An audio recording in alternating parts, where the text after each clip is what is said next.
Hello， 大家好，今日同大家示範嘅影片咧，係介紹 Pivot Table 裏邊有5個 tricks。咁大家如果認識咗呢5個 basic tricks 嘅話咧，咁喺用呢個 Pivot Table 嗰陣時咧，咁發揮到 Pivot Table 嘅功能咧就更加理想。好啦，咁我哋先去睇第一個 tricks 先啦。好啦，第一個 tricks 咧，大家去用 Pivot Table 嗰陣時咧，我哋用到嘅 data set 咧，就強烈建議咧就用咗係一個 Excel 嘅 table。好啦，或者我而家示範下，我哋做 Pivot Table 嗰陣時咧，嗰個 data set 咧冇用到 table 嗰個情況係會點樣啊？好啦，咁而家左手邊咧就係一個 data set 啦，咁我哋嘅 cursor 就擺喺個 data set 裏邊啦。好啦，咁我哋開始做一個 Pivot Table， 我哋撳去 Insert 嗰度，然之後直接去個 Pivot Table 嗰度啦，撳落去。好啦，咁而家你見到呢個版面咧，第一個選項咧就問 Select a table or range。咁而家呢個狀況咧，佢又自動咧同我哋 select 咗一個 range。嗰個 range 咧就由 A3 咧至到 E584，就好似呢個虛線範圍咁啦。咁最底呢一行咧就係584啦。好啦，咁而家我哋做一個 Pivot Table 啦。咁個 Pivot Table 咧我哋擺喺 Existing Worksheet 啦。咁個位置咧擺喺邊度咧？擺喺 E6 度啊。好啦，咁我哋而家撳一個 OK。好啦，喺呢度咧就見到個 Pivot Table 嘅 layout 啦。咁喺右手邊咧就係一個 Pivot Table 嘅 field 啦。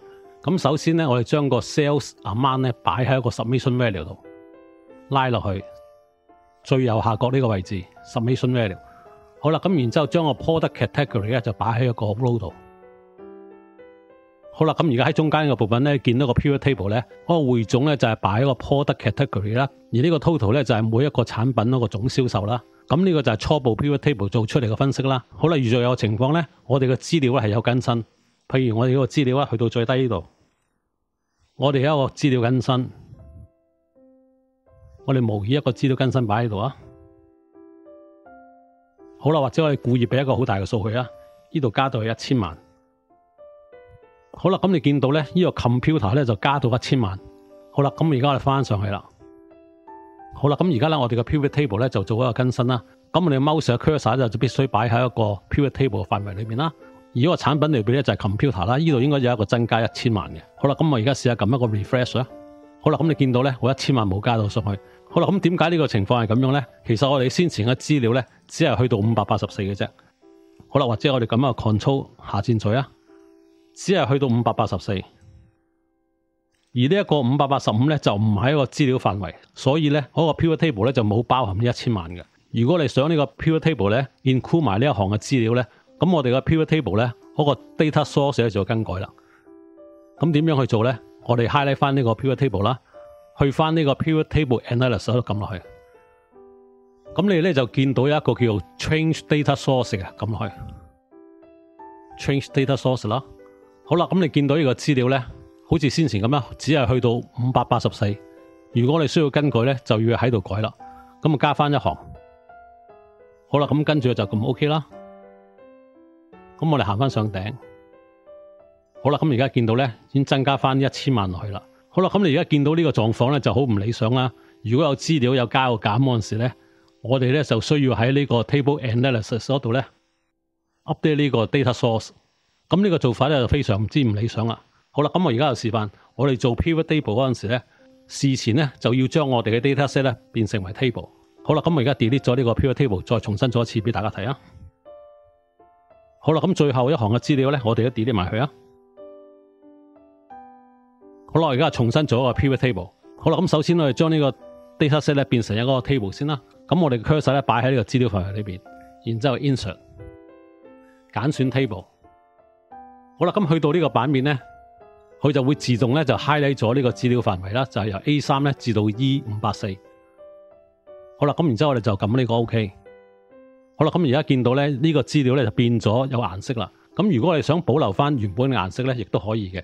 咁我哋行去 table 嗰度，咁呢度咧有個 table style， 我哋揀上最頂嘅位置。咁咧呢度有個 none 嘅選擇 ，none 嘅意思咧。即係話咧，我哋個 table 咧唔加上任何顏色。好啦，咁你而家見到咧，我個資料範圍咧冇咗顏色啦。好啦，咁然之後我哋做多樣嘢，呢度個 table design 度行去最左手邊，咁呢度咧有個 table name。咁你而家見到一個 table one， 呢個 table one 嘅 name 咧係 Excel 自動 generate 出嚟嘅。咁咧你可以改咗佢啊，改咗呢個名叫做 My Data 啦。咁記住呢個名中間咧唔可以有任何 space 嘅。好啦，咁我哋 hit 個 return。好啦，然之後行去呢個資料最底嘅部分，Control 下箭嘴。好啦，咁你而家見到最底呢個部分咧，喺右下角咧，你見到有個深色嘅角位嘅。如果你見到呢個角位嘅話咧，即係話咧呢個資料範圍咧已經係變成一個 Excel 嘅 table 啦。好啦，咁我而家翻上最頂啦。好啦，即係話咧，而家呢個 dataset 係一個 table，而個 table 名咧就係 my data。好啦，咁我哋做個 pivot table 嗰陣時咧，個 cursor 擺喺一個資料範圍啦，然之後撳 insert pivot table。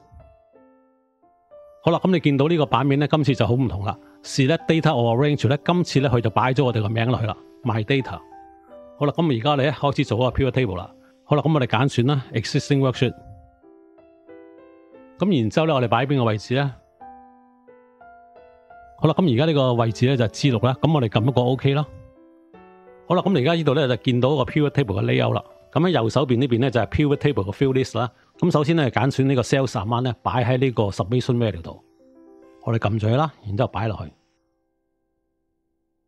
好啦，咁個 product category 咧，我哋擺喺個 rows 嗰度啦。好啦，咁而家你見到呢個 pivot table 咧，咁你見到呢個匯總咧就係 break down by 呢個 product category 啦。好啦，咁而家我哋資料同樣係做一個更新啦。好啦，咁我哋去到資料嘅最底啊，同樣咧我哋 copy 一個資料落去。今次咧我哋亦都係加到1000萬啦。好啦，咁你見到呢個角位咧仍然maintain翻最底呢一行。咁即係話咧呢個1000萬咧呢個 table 已經包括咗啦。好啦，咁你翻上去喺呢個 pivot table 裏邊，我哋撳一下 refresh。好啦，咁你見到先前2600幾萬咧，而家就變到3600萬啦。好啦，咁你而家見到好明顯嘅分別咧。如果我哋嘅資料咧嗰個 dataset 係變成一個 table 先至去做一個 pivot table 嘅話咧，咁如果有任何資料嘅更新嘅話咧，只要個 pivot table 咧撳一個 refresh 咧，咁就可以反映到個最新嘅資料出嚟噶啦。譬如舉個例啊，而家我哋亦都去到最尾嗰度啦，我哋將呢個資料咧 delete 咗佢，咁你撳一個 right click， 話俾佢聽 delete， 咁 delete 呢個 table row。好啦，咁你見到咧1000萬嗰個資料咧就 delete 咗啦，而呢個深色嘅角位咧亦都褪翻上一行啦。個 cursor 咧就擺喺一個 pivot table 裏邊啦。然之後撳一個 right click refresh 咧，咁你就見到呢3600萬咧又少咗1000萬噶啦。好啦，咁你見到呢個資料嘅更新啦。好啦，咁呢個例子就說明咗俾我哋聽咧，我哋做嗰個 dataset 咧喺事前咧，如果轉咗個 table 嘅話咧，咁呢個 pivot table 嘅更新咧就好方便啦。好啦，咁而家我哋去睇下一個 tricks 啦。好啦，咁而家介紹第二個 tricks 就係講解喺 field 裏邊咧點樣做 sorting 同埋做一啲 data movement。好啦，咁而家呢個 pivot table 咧有兩個 column 啦。好啦，咁我哋先做嗰個數字嘅 sorting 啦。喺右手邊呢度咧個 cursor 擺喺呢度啦，然之後撳一個 right click。咁喺 sorting 嗰度咧，你見到咧有一個 A 至 Z 同埋 Z 至 A 啦。咁 A 至 Z 即係話由細到大。好啦，咁我而家先做細至大一個 sorting。好啦，咁你見到呢個 column 咧，好啦，咁你見到最細嗰個咧就擺喺上頂啦，400800。咁而最大一個咧就擺咗喺底啦，有693000左右。好啦，咁呢個就係基本嘅 sorting 啦。咁喺文字嗰度咧，亦都可以咁做。咁我哋亦都係撳一個 right click 啦。咁然之後喺一個 sorting 嗰度，好啦。咁今次咧，我哋試下撳呢個由 Z 到 A 啊。好啦，咁你見到咧 S 就擺喺最頂，而 C 咧就擺喺最底。呢個就係英文字母由大到細嗰個 sorting。好啦，或者係轉翻去啊，由細到大啊，揀選 A 至 Z。好啦，咁你見到咧 CA 就最頂啊排咗，而 SM Smart 咧就擺喺最底。好啦，咁呢個咧就係最基本嗰個 sorting。咁有好多朋友咧唔知一個 data movement 咧就做得好方便嘅。好啦，譬如呢個舉個例啊 ，musical instrument， 我哋想去特別擺咗喺最頂啊，咁點做咧？我哋咧行去呢一度咧有個十字架出咗嚟啦，我哋撳落去，見到咧嗰個箭嘴變咗黑色嘅話咧，我哋可以 move 上最頂。好啦，咁你見到咧呢個 musical instrument 咧就可以擺喺最頂。或者你唔想去擺喺最頂啊，擺喺第二個位置亦都得。好啦，咁同樣見到一個十字嘅箭嘴咧，你撳咗去拉去第二個呢個位置。好啦，咁呢個做法咧就非常之方便啦。你唔需要受到 sorting 嘅限制，可以按你嘅需要咧擺喺不同嘅位置。如果你覺得撳呢個箭嘴咧好唔方便嘅話咧，亦都可以好直接嘅。譬如呢個 computers 咧，你想擺喺最頂，咁我哋喺呢個最頂嘅位置嗰度咧，我哋只需要打 computer COM。好啦，咁你見到咧呢個 magic 出咗嚟啦。咁你見到咧一打 COM 咧，佢 computer 咧自動出咗嚟。咁如果你 hit 個 return 嘅話咧，佢就會同你擺喺上頂噶啦。好啦，咁你見到呢個 computer 咧已經擺喺上最頂啦。或者呢個 camera and lens 咧，你想擺喺尾二亦都得。咁喺尾二個位置咧，同樣打 CAM。好啦，咁你見到咧 camera 出咗嚟啦，咁我哋 hit 個 return。好啦，咁你見到呢個 camera and lens 咧，亦都搬咗去尾二呢個位置啦。好啦，咁大家咧就學識喺個 field 裏邊咧點樣做 sorting 啦，同埋點樣做一啲 data movement 啦。好啦，咁而家我哋轉去做第三個 tricks 啦。好啦，而家我哋介紹第三個 tricks。第三個 tricks 咧就講解喺 pivot table 裏邊咧可以有不同嘅 layout 嘅選擇嘅。好啦，咁而家呢個 pivot table 咧，我哋或者擺多個 field 落去啊。嗰個 field 咧就係 sales manager，我哋擺喺個頂度。好啦，咁而家見到呢個 pivot table 咧變咗有三個 column 啦。第一個 column 咧就係 sales manager 啦，第二個 column 咧就係 product category， 而第三個 column 咧就係 total 嗰個 sales 數目啦。好啦，或者我哋俾多啲位置出嚟。好啦，咁我哋將呢個 pivot table 咧 copy 多一個出嚟，擺喺呢個位置。好啦，咁而家見到有兩個 pivot table 啦。咁左手邊呢個咧就係叫做 tabular layout。好啦，咁我哋嘗試咧喺個 table design 度撳落去，行過嚟呢邊咧有個 layout 啦。咁呢度有個 report layout。好啦，我哋揀選呢個 report layout 啊。咁我哋咧揀選第三一個，呢個叫做 tabular layout。我哋撳落去啦。好啦，咁你見到冇反應嘅話咧，咁即係話咧呢個就係一個 tabular layout 啦。好啦，咁喺右手邊呢度咧，同樣咧 copy 出嚟嘅，咁所以咧都係一個 tabular layout 啦。好啦，咁我哋喺呢邊選擇呢個 pivot table， 我哋揀選 design， 行過嚟呢邊咧嗰個 report layout， 我哋揀選第一個叫做 compact layout。好啦，咁你見到咧而家就好唔同啦。好啦，咁你見到呢個 pivot table 咧，其實得兩個 column 嘅，好似佢嘅名啦，比較 compact。而呢一度咧係有三個 column， 咁大家去選擇嗰個 pivot table 嗰個 layout 嗰陣時咧，就要按你個需要啦。咁就冇乜特別話邊一個有佢個好處，或者有佢個唔好處嘅，就實際按你個要求。咁當我哋做嗰個 layout 嗰陣時咧，反而有一個小秘訣咧，我哋一定要留意嘅。譬如喺呢個 layout 度啊，我哋做一個 refresh， 一撳咗你個 refresh， 你見到咧呢度 column width 變咗嘅。如果你覺得呢度太窄咧，就想拉翻闊佢啦。好啦，如果我哋再做任何有資料更新嗰陣時咧，譬如呢一度咧，我哋想拎走阿 Jack 咁樣啊，咁你見到咧呢個資料咧嗰個 column 又變咗啦，嗰個闊度。咁呢個情況咧都比較 annoying 嘅，每一次咧你要再調校嗰個闊度。咁其實咧我哋可以將呢個 column width 咧固定咗去嘅。咁我哋點做咧？咁啊首先咧我哋調校翻一個適當嘅闊度啦。好啦，咁呢個咧就係你想要嘅闊度。咁咧我哋撳一個 right click。然之後喺個 pivot table option 度撳落去，好啦，咁喺個 layout and format 嗰度咧，呢個 tab 你撳落去，咁喺尾二呢個 check 咧，如果你 uncheck 咗呢個 auto fit column 嘅話咧，咁先前個現象咧就唔會出現噶啦。咁你 uncheck 咗佢啦，撳一下，好啦，譬如我哋攞翻個 sales manager 阿 Jack 出嚟啦，喺呢度，咁攞翻阿 Jack 出嚟，一撳落去咧，呢個 column width 咧就唔會改變噶。好啦，咁你見到咧，嗰個效果就好唔同啦。咁我哋唔需要再 adjust 嗰個 column 嘅闊度啦。好啦，咁而家大家應該認識到啦，喺 pivot table 嘅 layout 裏邊咧，基本上有兩個嘅。第一個咧就係左手邊呢個咧就叫做 tabular。咁啊，基本上咧每一個 field name 咧都有一個獨立嘅 column 嘅。而右手邊咧呢個就係 compact 啦。咁 compact 嘅意思咧就係比較細啦。佢所有嘅 field 咧喺個 row 嗰度嘅咧，佢係集中咗喺一個 column 嘅。咁呢一個咧就係最主要嘅分別啦。好啦，咁而家我哋轉去睇第四個 tricks 啊。好啦，第四個 tricks 咧就講個 field 嘅 collapse 同埋 expand。好啦，咁點樣為止一個 field collapse and expand 咧？好啦，咁其實喺 pivot table 裏邊咧有一個好獨特嘅 features 嘅。好啦，咁而家示範俾大家睇啊。我哋個 cursor 擺翻喺呢個 pivot table 裏邊啦。好啦，咁然之後我哋選擇呢個 pivot table analysis。好啦，咁呢度喺一個 show 嘅 group 啊。咁我呢度有一個加減 button 噶。咁而家咧呢度冇嘅。好啦，咁你而家睇翻呢度係冇一個加減嘅 button 嘅。我哋只需要撳落去。好啦，咁你而家見到咧。喺個 manager field 嗰度咧，有一個減號，一個減號，一個減號。咁呢個係咩意思咧？舉個例啊，而家阿 Jack 可以睇到 next level 嗰個 breakdown 啦。如果我哋想簡潔啲，想 hidden 咗呢個 product category 咧，我哋只需要撳呢個減號。好啦，咁你就見到咧，我啲 product category 咧就 hidden 咗啦。咁就可以淨係睇到阿 Jack 呢一個 sales amount 啦。好啦，咁同樣 William 啊，你亦都可以撳一個減號。好啦，咁你見到咧，淨係 show 個 William 嗰個總數出嚟一個 sales。好啦，同樣咧 Robert 亦都係咁做啦。好啦，咁你而家見到個狀況咧，淨係睇到 Sales Manager 嗰個總數啦。如果你個需要咧，淨係睇 Sales Manager 嘅話咧，咁呢個 report 咧就比較簡潔一啲啦。好啦，咁但係你覺得咧，如果每一次都係獨立咁撳咧，就比較花時間。其實咧，佢可以一次去做嘅。好啦，而家我哋想將所有嘅 manager 咧都 expand 翻嚟，咁點做咧？我哋撳一個 right click 喺度，我哋喺度咧揀 expand and collapse。咁你而家想 expand entire field，咁撳呢個咧，好啦，咁你見到咧，佢就一次過同我哋 expand 晒 next level 出嚟啦。咁同樣咧，如果我哋想一次過收晒佢嘅咧，亦都可以咁做啊。highlight 呢一個，然之後 expand and collapse， 咁你就可以揀選 collapse entire field 啦。好啦，咁你見到咧呢個掣咧就非常之方便嘅。咁有時啲朋友點解我唔見呢個掣咧？